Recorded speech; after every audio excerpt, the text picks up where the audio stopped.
ये शुरू है। बिस्मिल्लाहिर्रहमानिर्रहीम। डियर स्टूडेंट्स, अस्सलामु अलैकुम। पैराडाइज कॉलेज शकरगढ़ की तरफ से आप सबको ऑनलाइन स्टडी सेशन में वेलकम कहा जाता है। हम चैप्टर सेकंड को कंप्लीट कर रहे हैं। आज हम उसमें फिगर वाले न्यूमेरिकल्स और एग्जाम्पल्स पे बात करेंगे। होपफुली इससे पीछे हम जितने भी आर्टिकल्स कर चुके हैं और उसके साथ रेलिवेंट शॉर्ट क्वेश्चंस और न्यूमेरिकल्स को करते आए हैं, आप उसे बहुत बेहतर अंदाज में समझे होंगे। तो आइए शुरू करते हैं। आज हमारा 16 है, तो इसकी स्टेटमेंट सबसे पहले मैं पढ़ता हूँ, उसके साथ ही हम इसकी फिगर को पहले समझेंगे ताकि आप इसको बहुत अच्छे से अंडरस्टैंड कर सकें।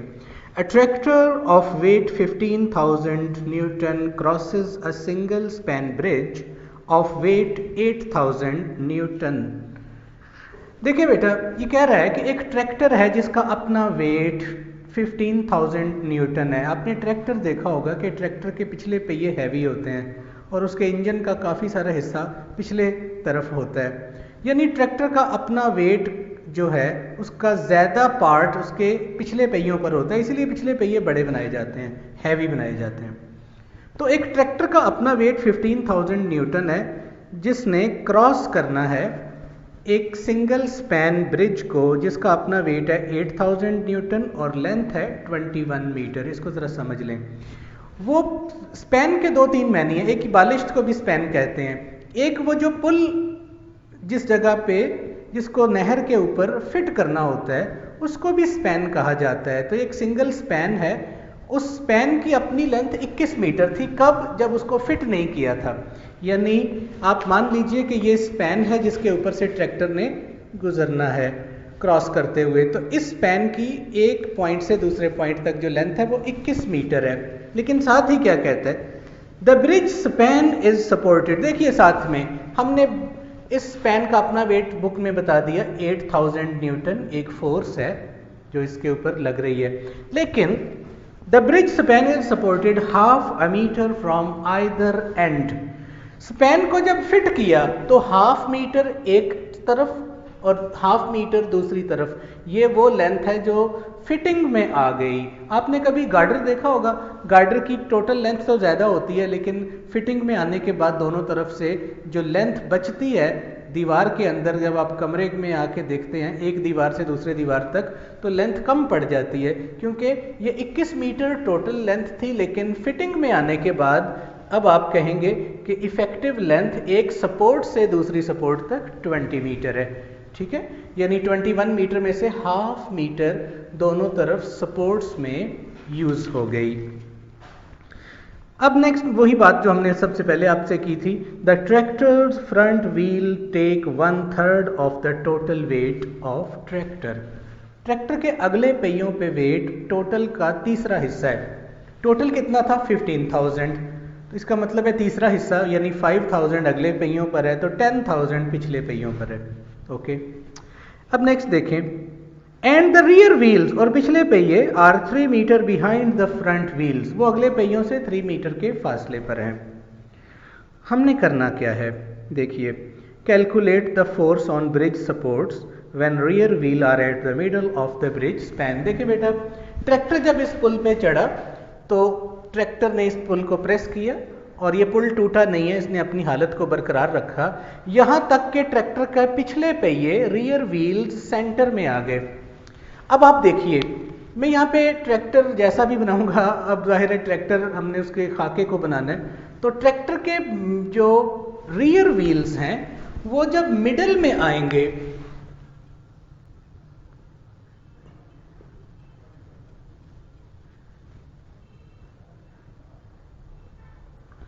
हम इस व्हील की एक साइड को दिखा रहे हैं कि ये रियर व्हील पिछला पहिया मिड पॉइंट पे आके रुक गया, स्टॉप कर गया।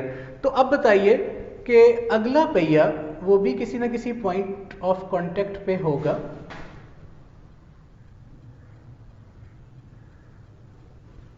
इसका पॉइंट ऑफ कांटेक्ट हम इसको नाम दे देते हैं पॉइंट डी तरतीब से। तो अगले पहियों पे वेट उसने बताया था 1/3 है, यानी 15,000 का 1/3 कितना हुआ? 5,000 न्यूटन।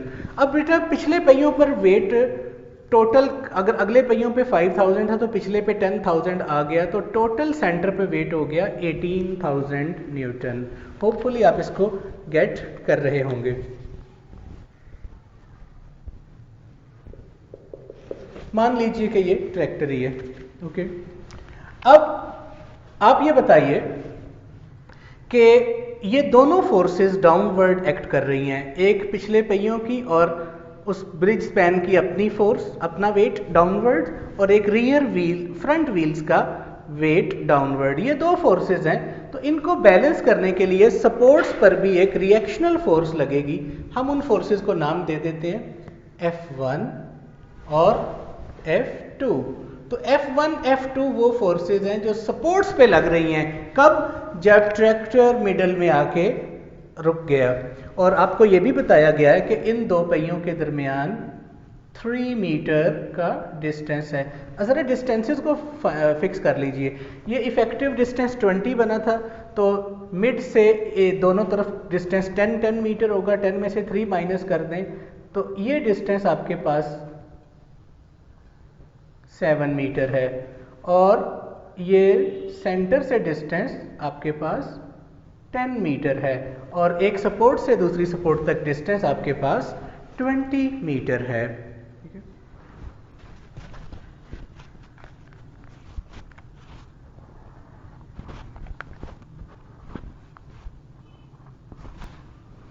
तो होपफुली आप समझ गए होंगे कि हमने करना क्या है। हमने इन सपोर्ट्स पे लगने वाली फोर्स, जिसका नाम हमने F1 और F2 रखा है, इसको फाइंड करना है, ठीक है।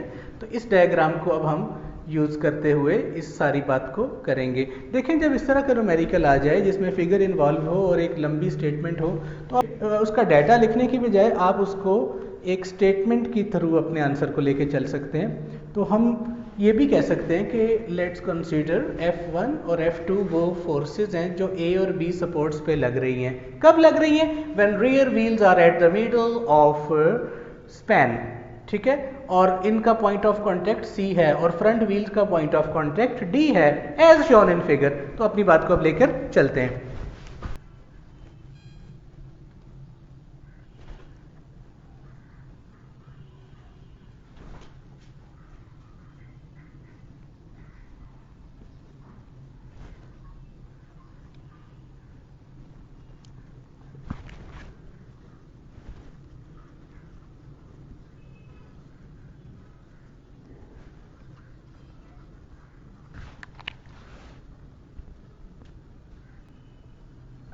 जी, लेट्स कंसीडर उन फोर्सेस का नाम F1 और F2 रखा है, जिसको हमने फाइंड करना है, जो सपोर्ट्स पे लग रही हैं A और B पर रिस्पेक्टिवली। कब? When rear wheels are at the middle of bridge span, जैसा कि फिगर में दिखाया है। आपको A, B और C 3 पॉइंट्स का तो पता लग गया। Are at the middle, C मुझे यहाँ पे लिखना चाहिए, एट द मिडल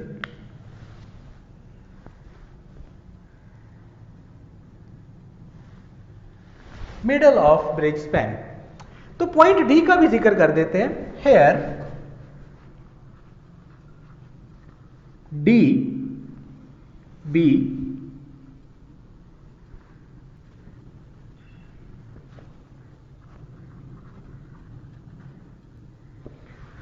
तो डी पॉइंट ऑफ कांटेक्ट है फ्रंट व्हील्स का। ये एक, अब बच्चों इस डायग्राम में ज़रा देखें, क्या ये पुल टूट गया है? नहीं टूटा। अगर ट्रैक्टर का वेट बढ़ता जाए किसी तरह से, तो एक वक्त आएगा कि ये ब्रिज ब्रेक हो जाएगा, लेकिन जब तक टूटा नहीं है, इसने अपनी इस हालत को बरकरार किया हुआ है, ये इक्विलिब्रियम में है। तो अब हमने इक्विलिब्रियम को यूज़ करते हुए F1 और F2 की वैल्यू को फाइंड करना है, क्योंकि हमारे पास 2 फोर्सेस लग रही हैं, एक 5000 न्यूटन डाउनवर्ड और 18,000 न्यूटन डाउनवर्ड। तो यूज करते हैं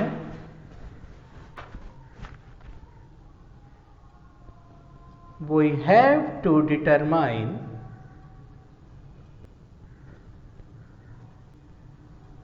F1 और F2 दोनों फोर्सेस की मैग्नीट्यूड्स हमने फाइंड करनी है। देखिए बच्चों,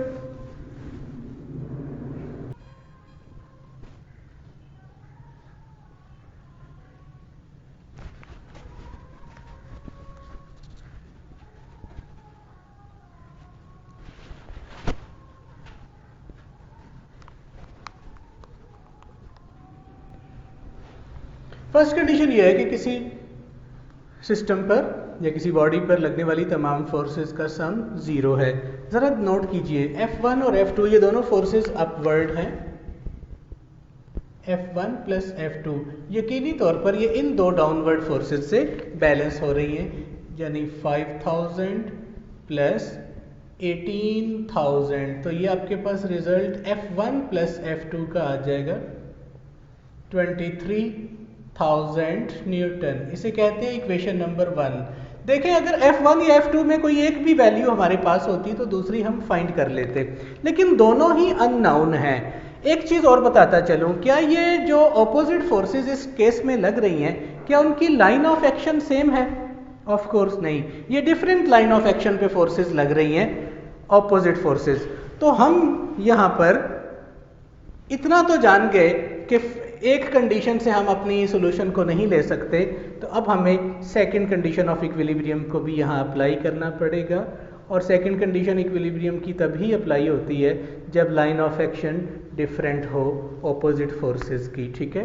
तो अब हम सेकंड कंडीशन अप्लाई करते हैं, लेकिन सेकंड कंडीशन में चूंकि टॉर्क की बात आती है, तो टॉर्क की बात जब भी करनी है हमें किसी ना किसी रेफरेंस को लेना है। इन पॉइंट्स में से आप किसी पॉइंट को रेफरेंस ले लें ताकि जिस पर आप सेकंड कंडीशन अप्लाई कर सकें, क्योंकि टॉर्क जब भी डिस्कस होता है वो with respect to some reference बताया जाता है, ठीक है, जहां से डिफरेंट मूवमेंट आर्म्स लिए जाते हैं। सो हमें यहाँ पे लेट करना पड़ेगा, लेट ए, मैं ए को ले लेता हूं, आप बी भी ले सकते हैं, लेट ए बी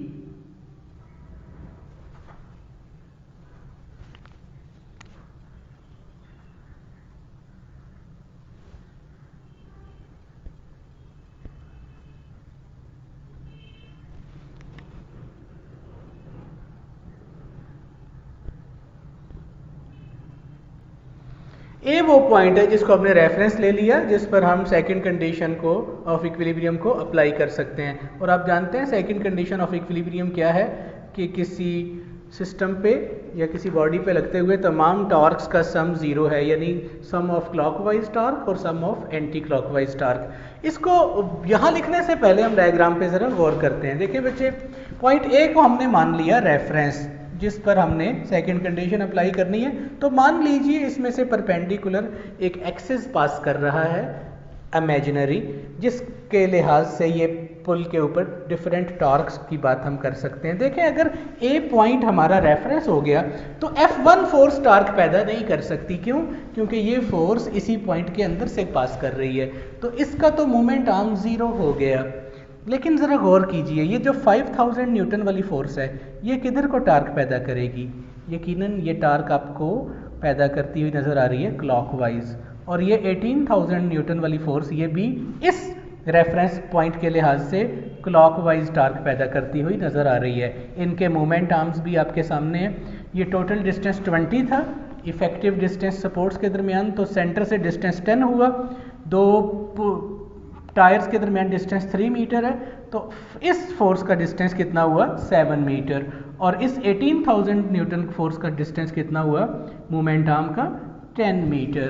तो आप जान गए कि यकीनन ये दोनों फोर्सेस क्लॉकवाइज टार्क पैदा कर रही हैं, और ये कौन सा टार्क पैदा कर रही है? Anti clockwise. और इसका मोमेंट आर्म कितना होगा? यहाँ से यहाँ तक डिस्टेंस, दैट इज 20 मीटर। तो अब आप जान गए होंगे कि क्लॉकवाइज टार्क्स और एंटी क्लॉकवाइज टार्क एक दूसरे को बैलेंस कर रहे हैं। सो उसको हम किस तरह से लिखेंगे? इधर देखिए,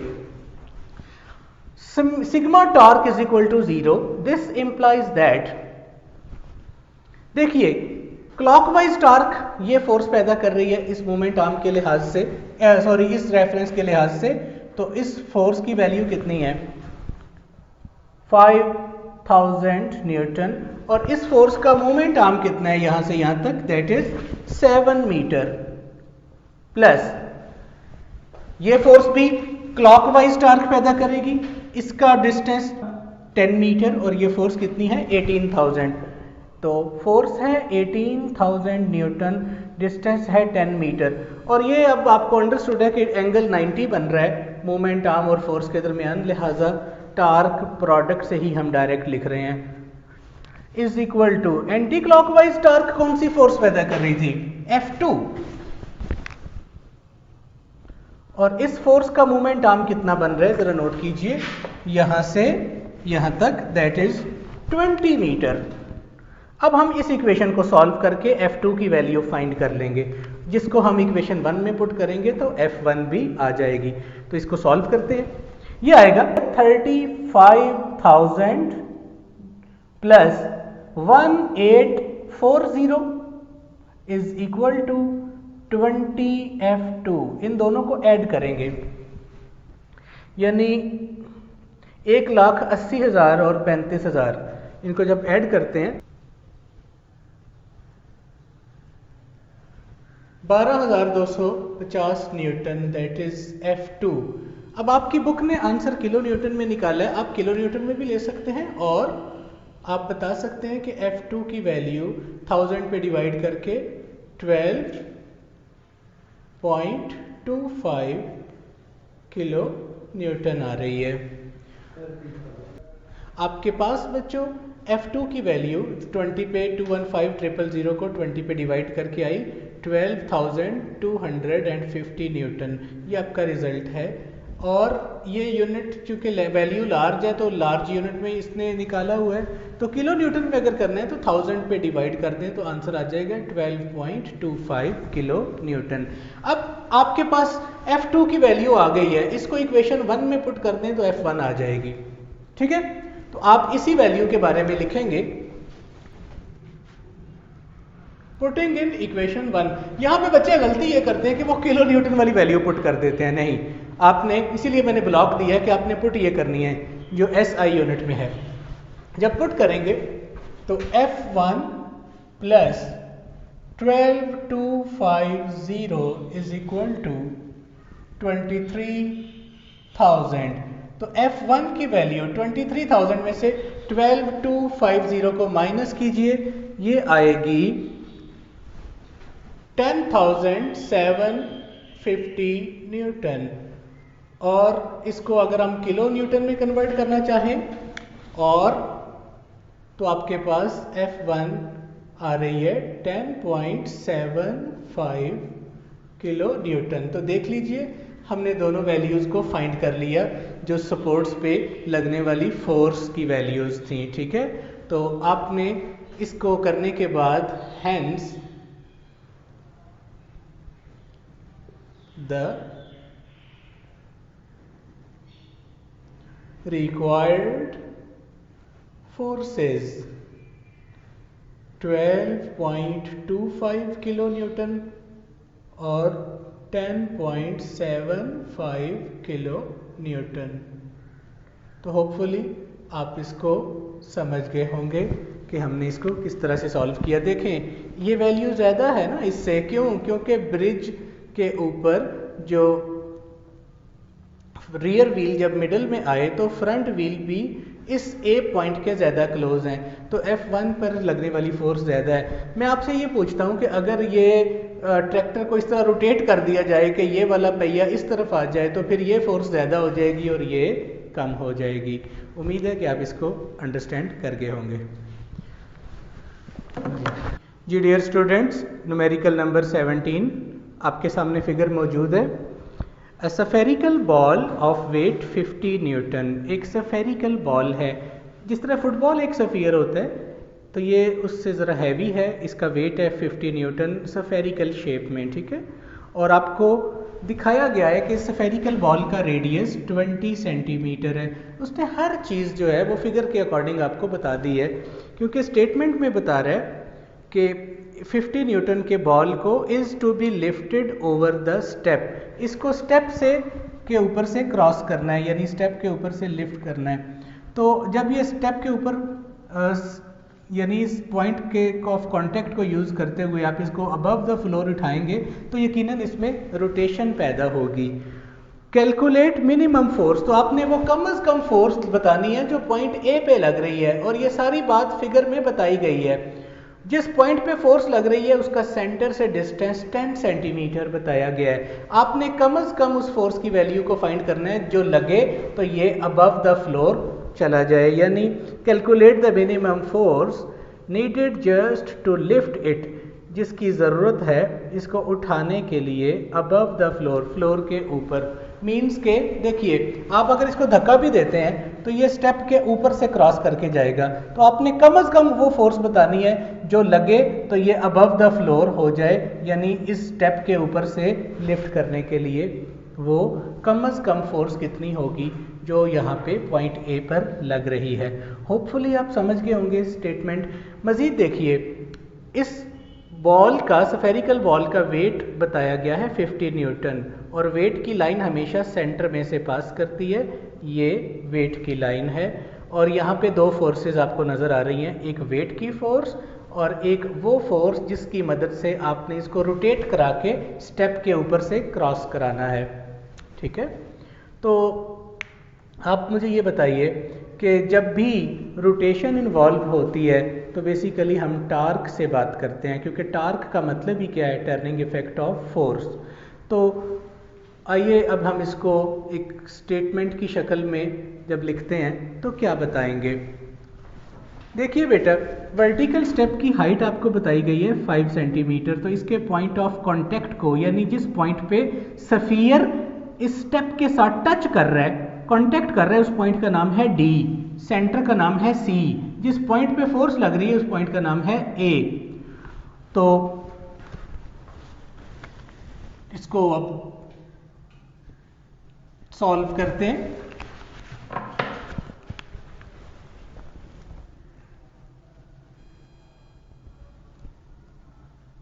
लेट्स कंसीडर, इस पॉइंट का नाम डी हमने रखा है, कैपिटल डी।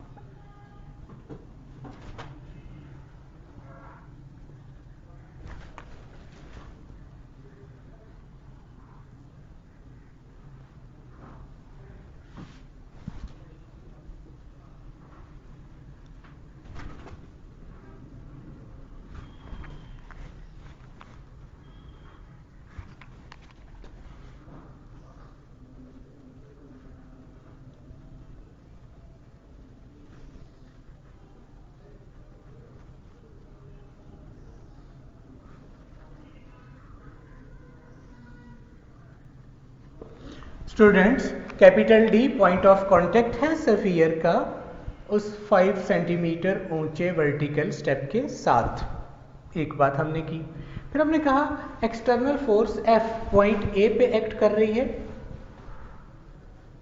और हमने उसकी मिनिमम वैल्यू फाइंड करनी है जो चाहिए इस वर्टिकल स्टेप से के ऊपर पॉइंट ऑफ कांटेक्ट के साथ टच करते हुए ये सफियर फ्लोर से ऊंचा हो जाए, यानी जब इस पे फोर्स लगे तो ये अबव द फ्लोर चला जाए, क्योंकि हमने इसको इस स्टेप से क्रॉस कराना है। तो अगर ये फोर्स लगने पर ये स्टेप को क्रॉस करके जाएगा तो यकीनन यहाँ पे रोटेशन इन्वॉल्व होगी। ठीक है, तो आप ज़रा गौर से देखिए, अगर point D point of contact है और इस पॉइंट को हम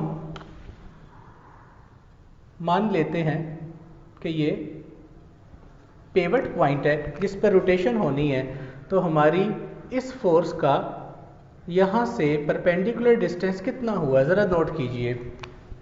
ये डिस्टेंस तो 10 सेंटीमीटर है, तो फिर हमें इस डिस्टेंस का भी पता होना चाहिए, तब हम ये टोटल डिस्टेंस फाइंड कर सकेंगे।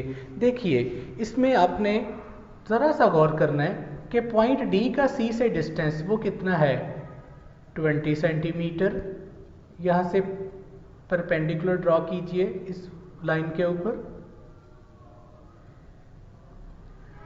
अब आपको ये पता है कि ये डिस्टेंस अगर 5 सेंटीमीटर है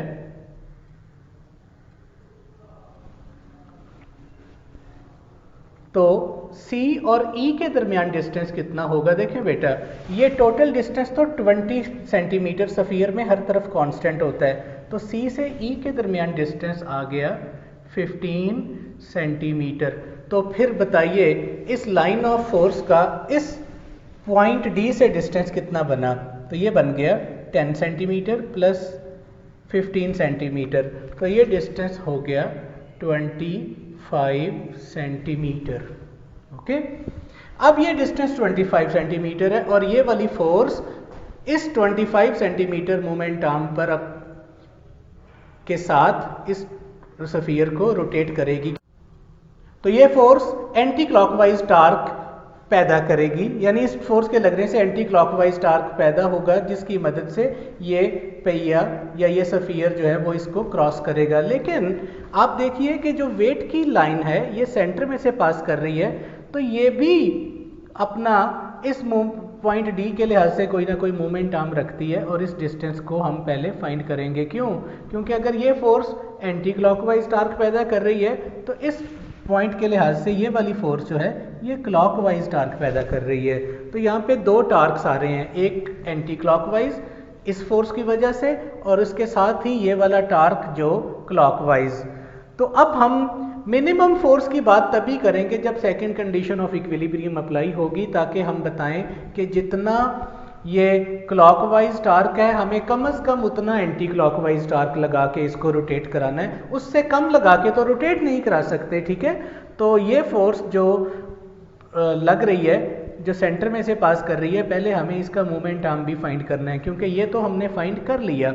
तो अब हम इसके मोमेंट आर्म को फाइंड करेंगे तो फिर ही हम इसकी सेकंड कंडीशन को अप्लाई कर सकेंगे। ज़रा इधर आइए और देखिए, हमने यहाँ तक लिख लिया है इसको कि मिनिमम फोर्स हमें फाइंड करनी है। This implies that applying second condition of equilibrium. Second condition of equilibrium क्या है? Sigma torque is equal to 0। तो sigma torque is equal to 0 का मतलब क्या है कि क्लॉकवाइज, क्योंकि यहाँ एक ही फोर्स क्लॉकवाइज टार्क पैदा कर रही है और एक ही एंटी क्लॉकवाइज, तो हम सिंपली लिख लेते हैं कि क्लॉकवाइज टार्क और एंटी क्लॉकवाइज टार्क दोनों बराबर होने चाहिए। दिस इम्प्लाइज दैट, देखिए क्लॉकवाइज टार्क कौन सी फोर्स पैदा कर रही है? ये वेट की फोर्स, और इसका मोमेंट आर्म कितना है? डी से ई तक। और एंटी क्लॉकवाइज टार्क कौन सी फोर्स पैदा करेगी? एफ, जो लगेगी तो इसको क्रॉस कराएगी, और इसका मोमेंट आर्म कितना है आपने बता दिया 25। तो देखिए इस फोर्स है एफ और इसका perpendicular distance from point D ये है 25 सेंटीमीटर। में यहाँ यूनिट इसलिए चेंज नहीं कर रहा, इसको मीटर में कन्वर्ट कर लेते, क्योंकि डिस्टेंस हर तरफ सेंटीमीटर दिया है तो हमारा रिजल्ट अपने आप सेंटीमीटर दोनों तरफ से बैलेंस हो जाएगा। और इज इक्वल टू, आप चाहें तो इसे कर भी सकते हैं, ये फोर्स है 50 न्यूटन और इसका मोमेंट आर्म डी से ई तक है। तो हमें पहले डी से ई तक का डिस्टेंस फाइंड करना है, इक्वेशन नंबर 1, और ये डिस्टेंस भी सेंटीमीटर में लेना है क्योंकि ये डिस्टेंस हमने सेंटीमीटर में लिया है, या फिर आप इसको भी मीटर में कन्वर्ट कर लें। तो आप जरा इस ट्राइंगल को देखिए CDE। तो देखिए बच्चों, हमें इस डिस्टेंस को फाइंड करना है पाइथागोरस थ्योरम से। तो फ्रॉम ट्राइंगल CDE बताइए हाइपोटेनियस का स्क्वायर, डायरेक्टली बता दीजिए। दिस इंप्लाइज दैट हाइपोटेनियस का स्क्वायर CD का square is equal to base का स्क्वायर प्लस परपेंडिकुलर का स्क्वायर। तो हाइपोटेनियस कितना है? 20 सेंटीमीटर स्क्वायर। डी से ई तक का डिस्टेंस हमने फाइंड करना है, प्लस ये डिस्टेंस है 15 सेंटीमीटर स्क्वायर। तो डी से ई तक का स्क्वायर आ जाएगा 20 का स्क्वायर 400 यूनिट आएगा सेंटीमीटर स्क्वायर, माइनस 15 का स्क्वायर 225 सेंटीमीटर स्क्वायर। आप जब 400 में से 225 सेंटीमीटर स्क्वायर को माइनस करेंगे तो ये आ जाएगा 175 centimetre square is equal to DE का स्क्वायर। तो DE आपके पास स्क्वायर रूट 175 और ये यूनिट आ जाएगा सेंटीमीटर। जी स्टूडेंट्स, आपके पास ये DE की वैल्यू 13.2 सेंटीमीटर आ गई। अब इसको इक्वेशन नंबर 1 में पुट करते हैं। तो लिखते हैं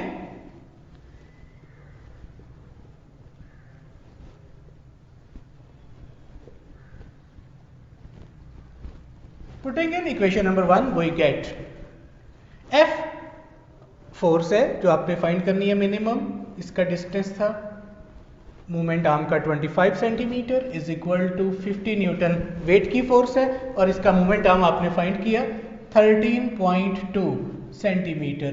तो आपके पास मिनिमम फोर्स कैसे आएगी, 50 into 13.2 divided by 25 unit Newton. जब इसे सॉल्व करते हैं तो रिजल्ट आता है 26 न्यूटन। तो ये बेटा कम से कम फोर्स है, मींस के अगर इससे कम फोर्स लगाई तो ये कभी भी टिल्ट नहीं करेगा। बात समझ आई है? यानी हमने मिनिमम फोर्स की बात की है, तो मिनिमम फोर्स तभी हो सकती थी जब इस बॉडी पे लगने वाला एंटी क्लॉकवाइज टार्क और क्लॉकवाइज टार्क दोनों बराबर होते। इसका मतलब है इस क्लॉकवाइज टार्क के मुकाबले में आपको एंटी क्लॉकवाइज टार्क लगाना पड़ा, तभी ये रोटेट करेगा, तभी अबव द फ्लोर जाएगा।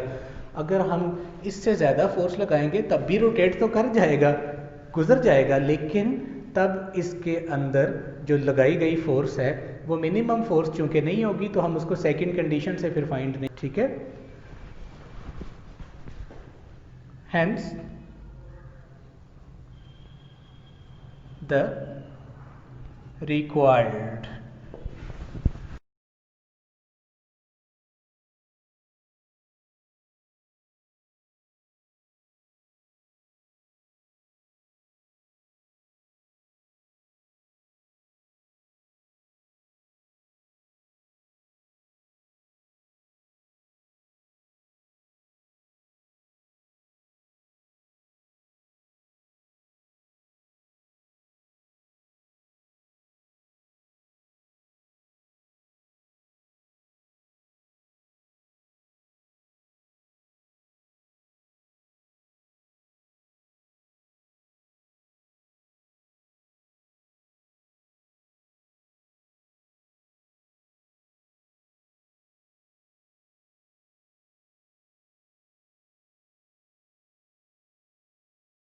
स्टूडेंट्स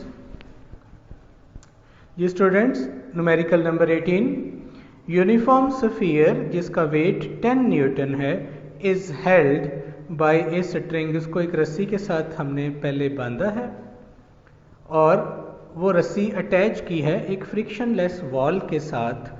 और इधर देखिए, ये एक स्फीयर है जिसका वेट 10 न्यूटन है और इसको एक रस्सी के साथ बांधा है, रस्सी दीवार के साथ अटैच कर दी है। और ये हमें कंडीशन में बता रहा है कि सपोज कर लें कि ये जो वॉल है ये फ्रिक्शनलेस है। चलिए मैं साथ लिख देता हूँ।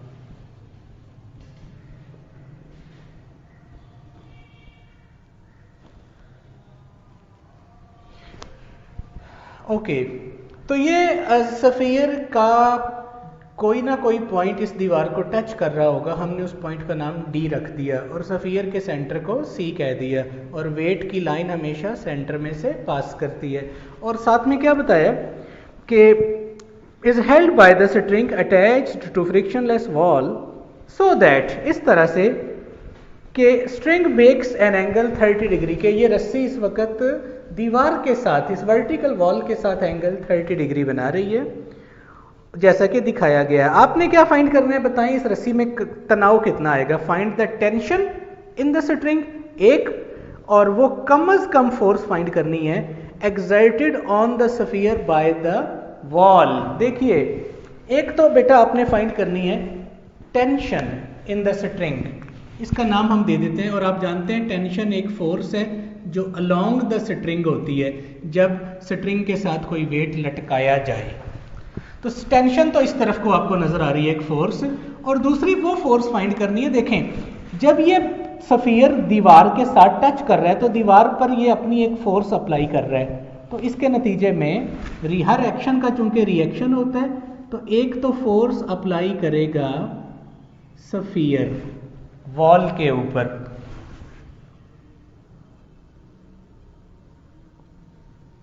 क्योंकि ये स्फीयर दीवार को टच कर रहा है तो दीवार को यकीनन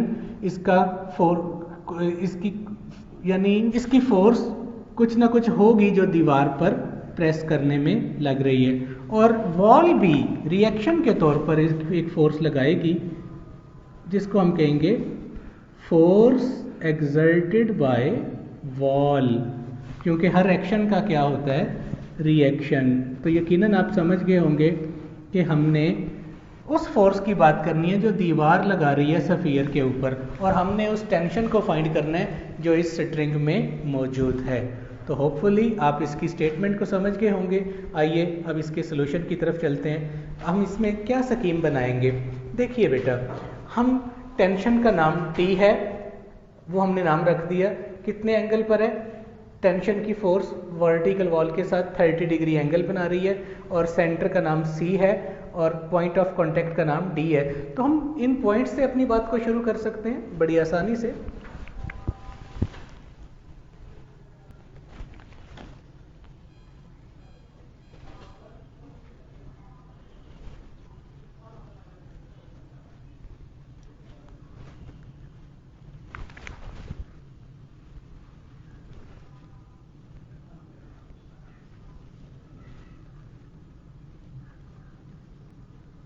जी, point D point of contact है सफियर का, किसके साथ, वर्टिकल फ्रिक्शनलेस वॉल के साथ। और ये आइडियल केस है, यकीनन कोई भी चीज़ फ्रिक्शनलेस नहीं होती कांटेक्ट होने के बाद, ये आइडियल केस है। और हमें क्या बताया गया है, here capital T B tension along string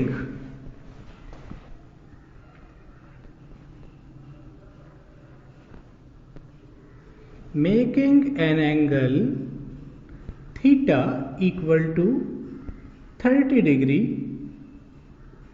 with vertical wall। जी, tension along the string T है जो 30 डिग्री एंगल बना रही है। आल्सो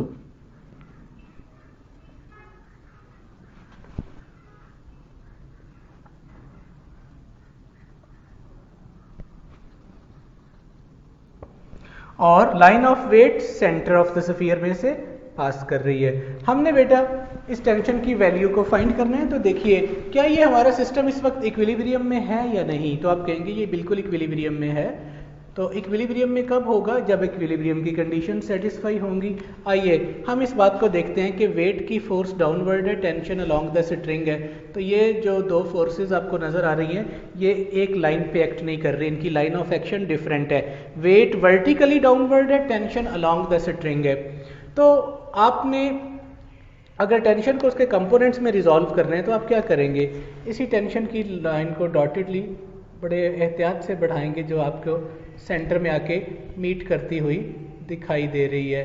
अब आप क्या करते हैं कि इस तरफ एक परपेंडिकुलर एक्सिस ड्रॉ करते हैं। तो आप समझ जाएंगे यकीनन कि अगर ये एंगल 30 है, क्योंकि ये दो लाइंस पैरेलल हैं, तो ये एंगल भी ऑब्वियसली 30 डिग्री होगा। हमने इस टेंशन के कंपोनेंट्स लेने हैं। तो टिप से ज़रा परपेंडिकुलर ड्रॉ कीजिए इसके ऊपर। तो आप जान गए होंगे कि एंगल के सामने ये कंपोनेंट कहलाएगा T साइन 30 डिग्री, और इसको एरो देंगे तो इनवर्ड एरो आएगा क्योंकि आपका वेक्टर ये है। तो ये component perpendicular component T sine 30, और ये कंपोनेंट आपका बन जाएगा T कॉस 30 डिग्री। तो होपफुली आप इसके कंपोनेंट्स को अंडरस्टैंड कर गए होंगे। तो हम सिंपली लिखते हैं, by resolving tension into it's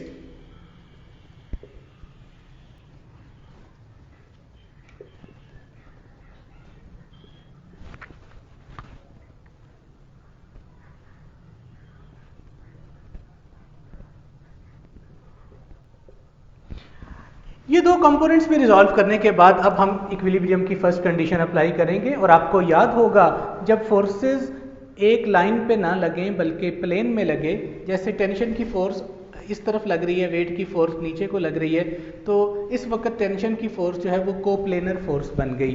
तो अब हमें कंपोनेंट्स में इसको रिजॉल्व करना पड़ा। तो इस वक्त फर्स्ट कंडीशन अप्लाई करने का तरीका यह है कि फोर्सेस के एक्स कंपोनेंट्स का सम भी क्या होता है, 0, और वाई का सम भी 0। देखिए एक्स कंपोनेंट्स आपको नजर आ रहा है कि यहां पे टेंशन का एक्स कंपोनेंट ये वाला है, टेंशन का एक्स कंपोनेंट, मैं लिखता नहीं हूं, आपको अंडरस्टैंड है कि एंगल के सामने, तो ये एक्स कंपोनेंट टेंशन का जिसका नाम है टी कॉस 30 डिग्री। इस ट्राइंगल में देख रहे हैं, कंफ्यूज नहीं हो जाना कि आप इसको एक्स क्यों कह रहे हैं, क्योंकि हमारी ये बेस लाइन है, ठीक है ना। तो टी कॉस 30 देखिए ये वर्टिकली अपवर्ड है, ये किससे बैलेंस हो रहा है, ये बैलेंस हो रहा है वेट के साथ, और वेट कितना है 10 न्यूटन। सो टेंशन की वैल्यू आ जाएगी 10 ओवर cos 30 डिग्री। आप इसे सॉल्व करें cos 30, तो आप इसे सॉल्व कर लें 10 डिवाइडेड बाय 0.866, तो इसका आंसर आएगा 11.6 न्यूटन। टेंशन की मैग्नीट्यूड हमने फाइंड कर ली यहीं से। तो अब बच्चों हम क्या करते हैं, अगली चीज क्या है कि इस डायग्राम पे देखिए बेटा, ये जो टेंशन का साइन वाला कंपोनेंट है ये किधर को है, ये इनवर्ड है, ठीक है, यानी टूवर्ड्स द वॉल है।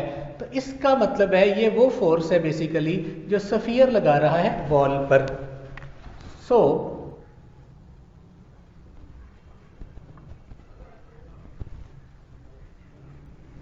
तो जो फोर्स सफियर लगा रहा है वॉल पर उसकी वैल्यू आएगी टी साइन 30 डिग्री, ठीक है। इस ट्राइंगल में दोबारा देखिए कि टेंशन का ये वाला कंपोनेंट अलोंग द वॉल है, तो बेसिकली ये वो फोर्स है जो सफियर वॉल पे लगा रहा है, यानी इस तरफ को सी से डी को लग रही है।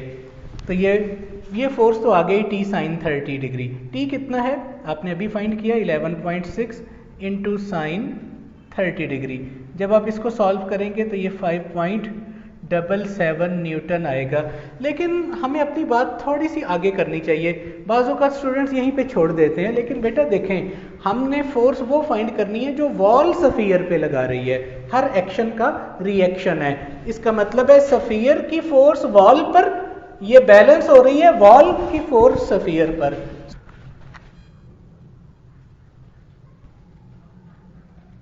तो वॉल की लगाई गई फोर्स यकीनन मैग्नीट्यूड में सफियर की लगाई गई फोर्स के बराबर होगी।